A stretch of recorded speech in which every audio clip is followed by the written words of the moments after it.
Les contrats typiques mis en place pour la première fois en 2001 en France, quelques années plus tôt en Allemagne, et dont le principe est toujours en vigueur, étaient les contrats dits de vente totale. C'est-à-dire que toute la production est vendue à un acheteur à travers le réseau public, l'acheteur principal étant essentiellement EDF, aujourd'hui un peu ouvert, et sans aucune consommation sur place. Le tarif d'achat est fixé par l'État dans le cadre d'un dispositif appelé obligation d'achat. Il est bonifié, subventionné, par rapport au coût de l'électricité sur le marché libre. Et c'est cette bonification qui a permis le développement de l'industrie et des emplois correspondants. Ce développement a entraîné une baisse très rapide du coût des matériels principaux, les modules et les onduleurs.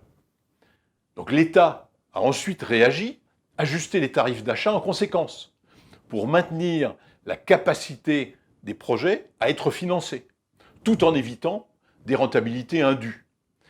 Donc le choc a été celui du moratoire de 2010, où toutes les opérations ont été bloquées pendant plusieurs mois. Bien sûr, les conditions de ces contrats ont évolué au cours du temps, principalement sur la gamme de puissance autorisée et les tarifs d'achat de l'énergie produite. Aujourd'hui, le bénéfice de cette obligation d'achat est automatique pour des générateurs d'au plus 100 kW crête. Et le tarif d'achat varie entre 11 et 20 centimes par kilowattheure selon 4 plages de puissance. Ce tarif était à plus de 60 centimes il y a 10 ans.